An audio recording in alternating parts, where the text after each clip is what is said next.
Don't look at me like that. I am a mind flayer, yes.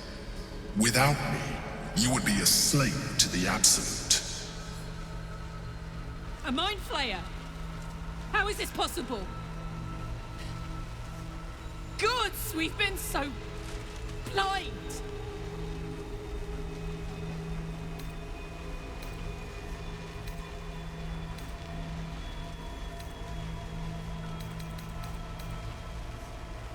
You may call me the Emperor.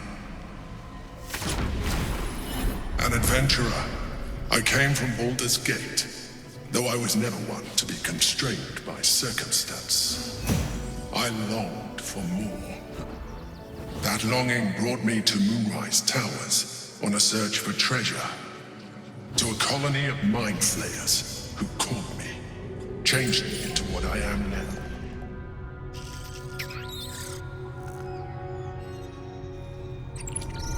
For years, I served the Elder Brain, the one you know as the Absolute. I was a thrall like any other, but I was fortunate. I broke free and started a new life in my old city.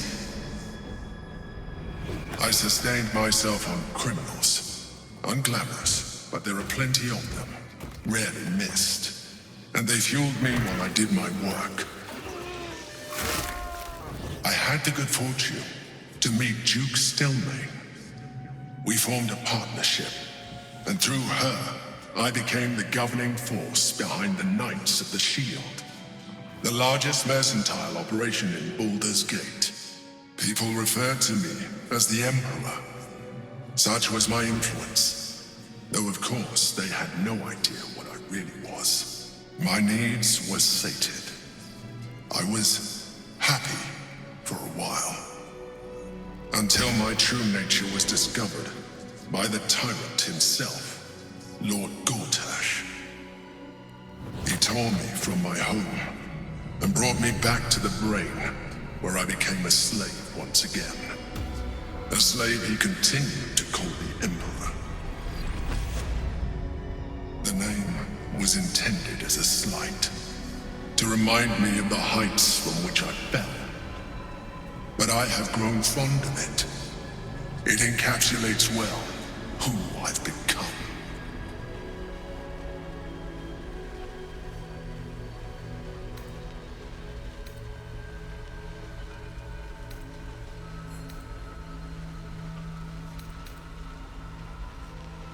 We fought to tame Prince Orpheus, the son of Gith herself.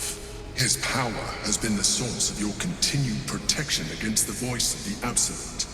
The power to disrupt hive mind communication. It is the same power that enabled Orpheus, his mother, to bring about the fall of the Illithid Empire eons ago. A power she passed on to him, and that I leveraged for you. When Orpheus' mother left, a usurper took her place. Blackith declared herself queen of the Githyanki. Blackith wanted his power, but Orpheus rose against her, and so she sealed him and his honor guard within this prison. Bound by infernal chains, Orpheus could never leave. Bound by duty, his guard never would. They were close to breaking my hold on that prince. And if they had succeeded, we would be lost. I am relieved. You have embraced your potential enough that you could help me eliminate them. Alone, Orpheus will be much easier to control.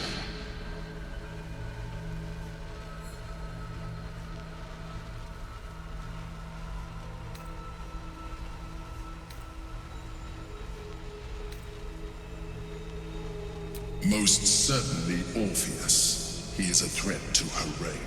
Some Githyanki still revere him in defiance of their teachings. Blackith was safe as long as they believed him to be dead. But as you can see, he is very much alive. She kept him this way because she was reluctant to eradicate such power. Power that she might one day wish to take from him. If the Githyanki ever find out what she has done, there will be civil war. Blackith will be finished.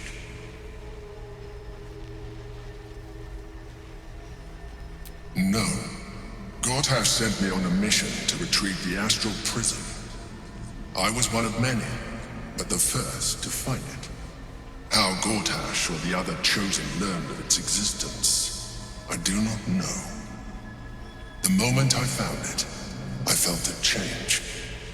My free will returning. I followed the feeling inside and found Orpheus. I realized what the prism was for. Containment. While my body was within the prison's bounds, my mind was free. I could resist the Elder Brain, the Chosen. Better yet, I could plan to overthrow them. All I needed to do was subdue Orpheus and find allies in the outer world. You.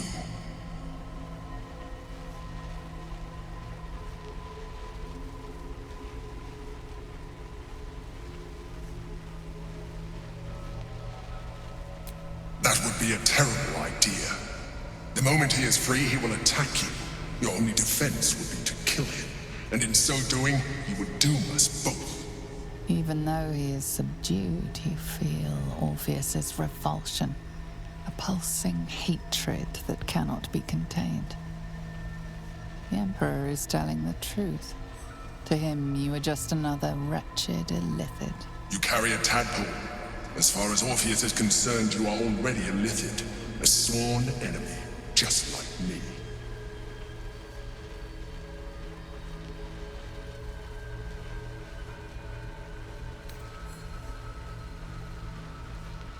I appreciate that, but this is what I am.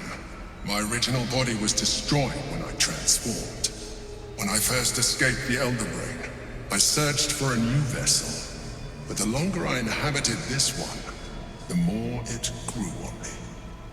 I realized that returning to my former self would only impose limitations. Any advantage I could gain by restoring my original appearance, I already had to hand in the form of magic, and that humanoid shape you've come to know. As an Illithid, I have far surpassed who I ever was before. You, too, should embrace this change.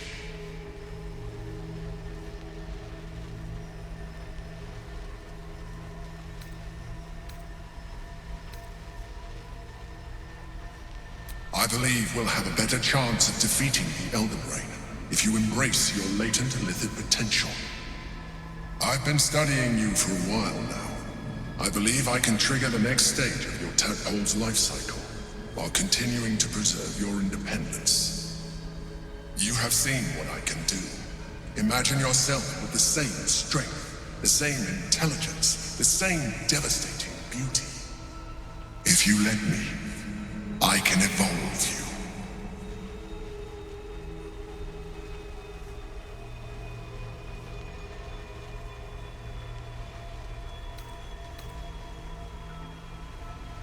The answer is twofold. One, I can, but it would kill you, as I told you before.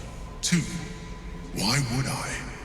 You have done well with the limited form you have, but you would do far better as an Illithid. So, do you wish to evolve or not?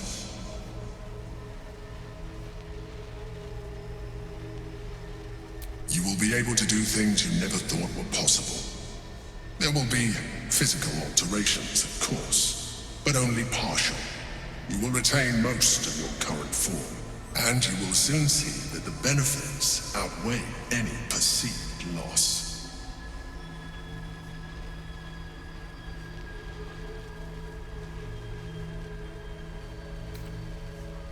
Even as you say the words, you feel a lurch of disappointment. Your mind bristles with illithid potential. How could you be so cruel as to deny yourself what you want most in the world? I felt that. It's your nature. You cannot fight it. So embrace it.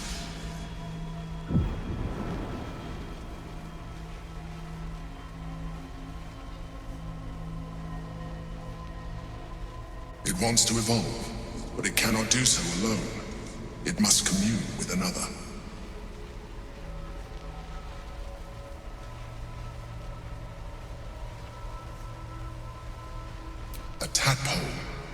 nurtured by the psionic energy of the astral plane. Cocooned here for millennia, it has become extraordinary.